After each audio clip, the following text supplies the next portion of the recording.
everyone. Welcome back to the Navigate Credit Union Broadcast Center. I'm GoLocal News Editor Kate Nagel. I'm joined by Marvin Barksdale. He has been here in studio before, just in July, talking about the opening of Rec Room, the former Club Eagles. Got it. Over by PC. If anyone's been over there, you know where it is, at the bottom of the hill. Very excited to open this bar with bocce and a whole sports theme to really kind of bring people together with great looking food. Thank you. The whole package. Now here we are, months later. You've experienced a number of issues jumping through hoops. You could say that. You could say that. With licenses, and I kind of want to go through because you reached out and said you're really having some headaches, and you're a lawyer. Yeah. You're not just a business owner, you're a lawyer. In the state of New York, you could say I have some experience in these issues before. So I know when something's not operating quite the way I think it should. And the issue here too was, it was going into a space where a club was. You weren't going into a nursery school. Right. I think it's a common problem in Providence. As many viewers might know, we have an issue here with abandoned buildings.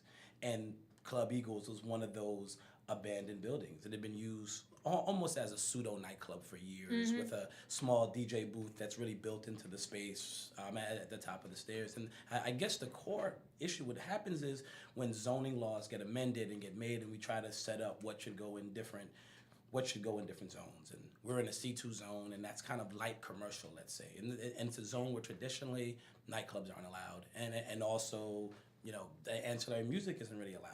So the question is, what do you do if there's a pre-existing nightclub in a zone where this type of things aren't allowed? And I guess that kind of started our issues. And what you thought you were, moving full steam ahead. You thought there was probably going to be, you knew you had to do the paperwork and the licensing to get there.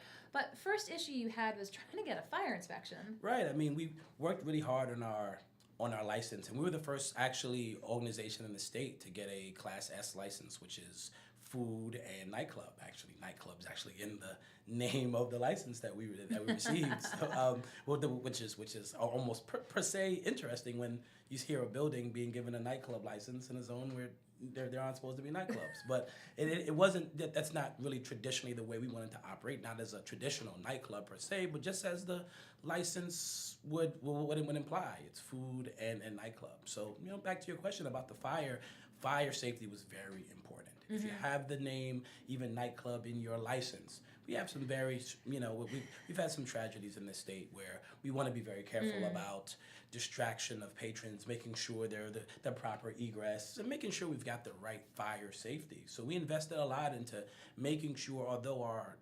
operations weren't traditionally nightclubs, we wanted to make sure that we had that type of fire safety, and that means there actually was already an auto-visual shut-off in the DJ booth, and but all of these things had to be upgraded. So, we work really hard, and we invest a good amount of money into making this the safest, most compliant place, up to the standard of a traditional nightclub. And it just took us a very long, we had some confirmed dates. We would get these inspections of what's going on in the kitchen, because that's important, and what's going on around the whole place. And days that we're supposed to get inspected just didn't happen. And it's tough when you have a talented PR team and they're saying, hey, I thought you guys were supposed to be open. And we're saying, hey, we've got liquor licenses, and we couldn't, our actual product could not be delivered until we had this specific inspection, and we were given days, and it just didn't happen. And I fully understand the difficulties of a fire department. It's tough, not that many guys on staff, and they've got to do a good job, and they've got to be thorough. So we appreciate the job they have to do.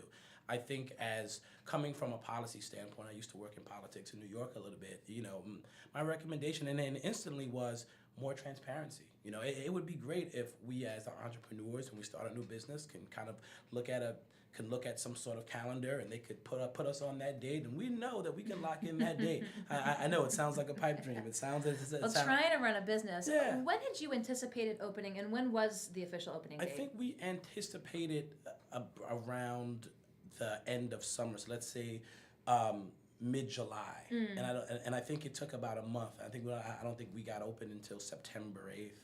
Okay. Until September 8th. So that kind of pushed us back a good month plus. And, these things kind of seem minuscule, but they start to add up. But you know what? All that starts well ends well. And we actually finally did get them out there, to the chagrin of our PR, that we kind of had this big rollout planned and we kind of missed that date. But things happen. Things happen. That was one piece of Yeah, the puzzle that that was you one had piece. reached out with the issues. But you thought you had all the paperwork necessary. You began operation, but you've had issues since then that you wanted to bring to the attention of folks. Yeah. Tell us what's happened since you've opened. You got that Class S, the Class special S. food and nightclub license. Food and nightclub. You were trying to basically make sure every base was covered. Right, and we know that this building has had a lot of trouble in the past, as of many buildings, and as we as a city decide to set laws and set ordinances, I believe that many previous owners in buildings, sometimes they have difficulties as laws change, and we knew that there were some issues at this space upon many verticals. Most importantly was entertainment licensing. So we didn't actually start up ramping to go and for entertainment. Let's go day one. We said, let's take it slow. Let's talk to the city. Let's figure it out. We've been given this nightclub license, but we want to abide strictly by the laws here. So we went to the city and they urged us and said, hey, if you have things planned, can you just come in and tell us what you guys got on your docket? Tell us what your schedule looks like. Tell us the different DJs that we can have, that you plan on having. And we said, fine, that's great. Let's get in there and let's do a better job than they did before. Because I think that's the way my company tries to operate. Let's do a better job than what kind of came before us. So we went to the city, and before we even got a word out, it was, wait, hold on a second. We've actually been upended by the zoning board. And the zoning board says that these kind of activities aren't in line with our expectations in the zone. And, we're going to recommend that you not be given this license even before you even apply for it. And we were like, whoa. I said, hold on, let us get this straight for a second. So we have this license that we've applied for, that we've worked hard for, that says food and nightclub. It says you can collect money at the door. It says you can have DJs. And then after 3 months after operations, the zoning board jumps in and says, no, you can't operate that license here. So, the nightclub license. Right, the nightclub license. That you had been approved for. That we've been approved for. That we paid some nice money for, that we continue. How much money did you pay for it? I think it's around $3,000. Okay. And now that you got approval for. That we got approval for. And then now that is coming up again, and now it's interesting. Today I was going through the process of reapplying, and it stung a little bit. The irony of the situation isn't lost on me, that we're now paying again for a license that we cannot even use. So it's a tough situation. And, I'm blessed. I say my staff always makes the joke that, Marvin, I thought you're done practicing law. I thought this was done. What are these suits that you keep wearing? What's going on? And I Not your jerseys that you came in last time with the bocce balls. I haven't gotten a lot of jersey. I haven't gotten a lot of use of the jersey recently, unfortunately. But we've really been working hard here. I mean, this is an important thing for us because we really were really detailed about how we wanted to operate this space. We wanted to really focus on live events. We wanted to focus on music and focus on sports. And it's really about bringing those things together. So we imagine this experience during the Super Bowl where we have a DJ playing during commercials. We all hate commercials. Let's get some music on. Yeah. Let's get some music going. Let's continue the energy here. So then when the board says that, no, you can't do that. And then after we've already been applied for specifically that provides some issues for us. And, it's some really serious ones, unfortunately, because these issues they go as high as our Constitution. Like the Fifth Amendment is very specific about the takings clause and about what it means for a government to take rights away from its citizens. And this is unfortunately as serious as that. I mean, this is a rights that we have worked very hard for, and we have paid good money, and we've really, we built, it's not even just the fire suppression and the fire safety system. It's a number of long-term contracts that the city is very specific about. If you want to operate a nightclub, you need to have everyday trash. You need to have everyday security. You need to have nightclub insurance, which is bigger than all of these things are bigger than things that I've operated restaurants all over this country, and these things are higher level contracts than we've had to make. I mean, it's like we have to have garbage for everyday garbage, and we don't.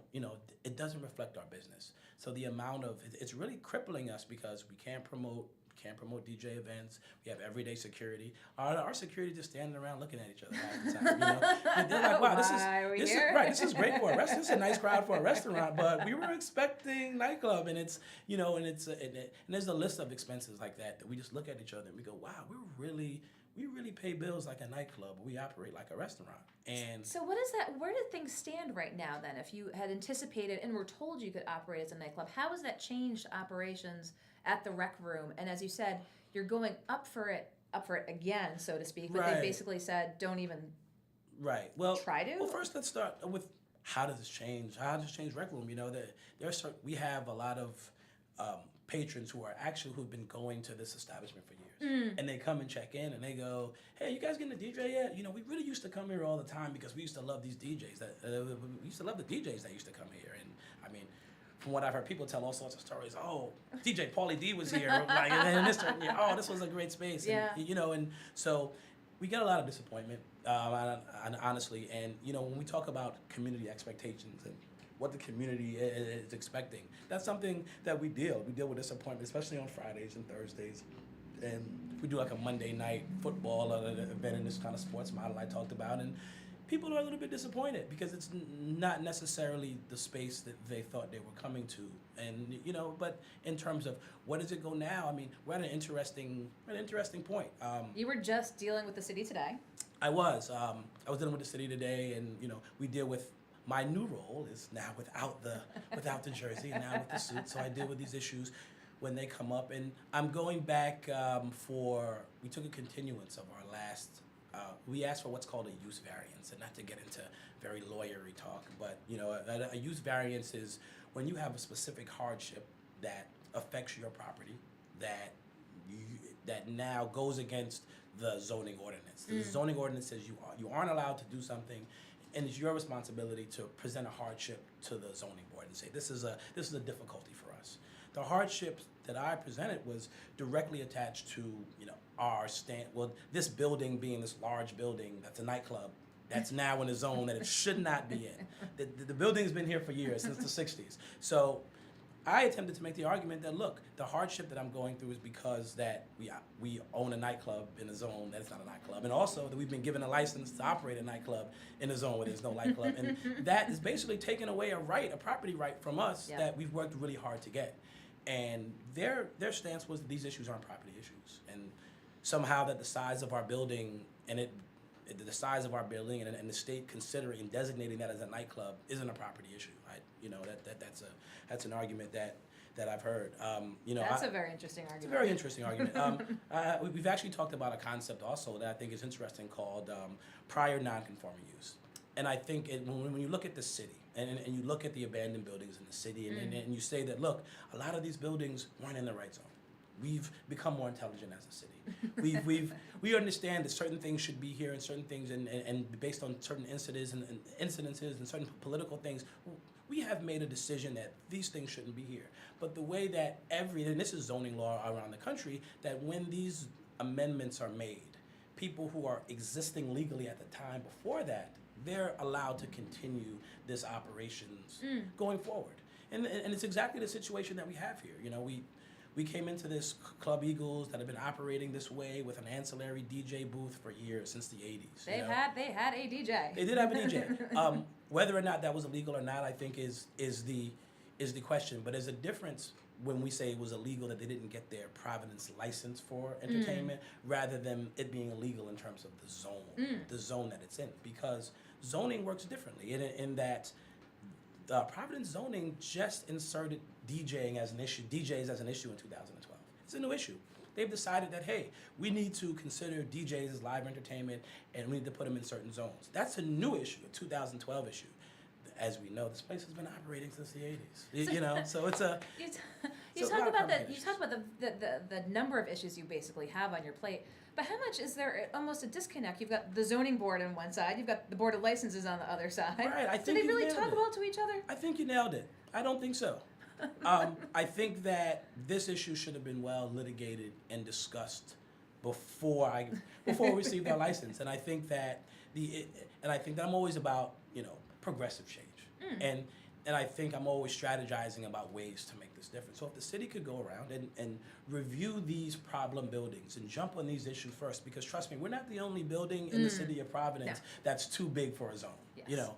This is an issue, and when these issues come to the board, I think that they should be triggered by zoning, and somehow that zoning person or that entity just didn't jump on this issue, and they pushed it through, and then now we're here. The problem is now we are here, and now I'm running some very high running costs, and I'm doing my best to kind of operate a restaurant while paying the upfront cost of a nightclub, which is pretty difficult for anybody. So we're gonna keep fighting, and and we're gonna figure it out, because I think that most importantly, we want to bring more young business owners and entrepreneurs to the city. That's one of the bottom lines. I mean, right. you were in New York, you were doing politics, and you said, I want to come back to I Rhode missed Island. Providence. I missed Providence, and then I wanted to come here and really said, look, bring the things that I learned in that stage of my career here. It becomes very difficult to do if we have disconnects in communication between Providence and zoning. When we're trying to write our numbers and do our accounting, and we realize that we can't operate the business model that we attended, that we were approved to do, I'm just not sure how you as an entrepreneur can get by that, and I'm not sure how a city can continue to operate like this. So as we sit here and you talk about the various approaches that you're taking being here at this juncture, perhaps getting a variance, but it's ultimately to utilize it in that nightclub capacity that you had initially been approved. Yes. Have a DJ. That's kind of the bottom line. Have a DJ and also collect money at the door is very important. We throw, we're looking forward to the Super Bowl. We're already planning on a Super Bowl party, and we're looking forward to a couple big UFC fights as well. In order for those business models to work, you got to charge at the door. And the fact that now, we in theory cannot do that, although we have a license to do that. I mean, literally specifically, this entity may collect money at the door, but all of a sudden the zoning board says we cannot. These are the really tangible problems that we have in front of us. But you're going to keep fighting. Of course. And anything else viewers should know while you're in here? Again, I saw the lengthy email that you said. We have so many issues.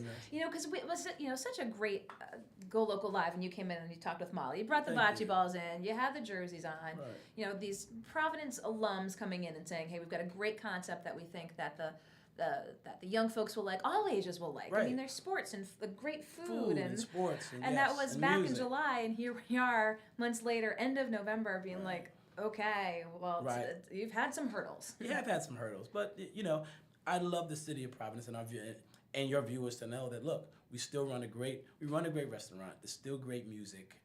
There's still great food. Please come out and. What were those little jars of like the after Thanksgiving stuff I saw on Facebook? Oh, that was a special Dominic Heyman special that we ran a Thanksgiving dinner, and he ended up just doing some education after this thing and just kind of teaching people how to jar up Dom is our head chef. He is a whiz of ultimate proportions. Well, clearly I missed out with all of my leftovers. I wish I had seen the jar approach afterwards. We're gonna put a video online, because you're like the fourth person that's asked me that. So I think we need that. It, and I'm like, this is so interesting. We gotta put this education out here because Dom is a breeze. So hey, come and eat. We've got plenty of specials. We've got if you check our website, we've got a different kind of brand of music playing every night that we tried to kind of hit. Little theme.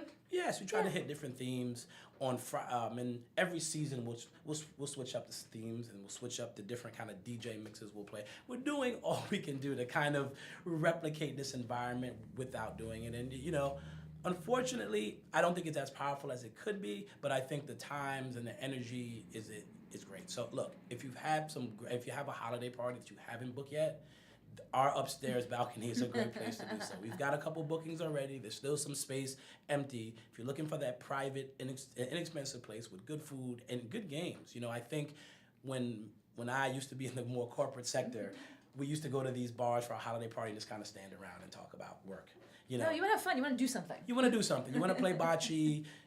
We've got bocce. We've got Jenga. We've got cornhole. We're getting big jumbo connect for it in the mail any day now. Jumbo Connect 4. I think I've seen that. It's fun. It's just a fun thing. It is just a fun thing.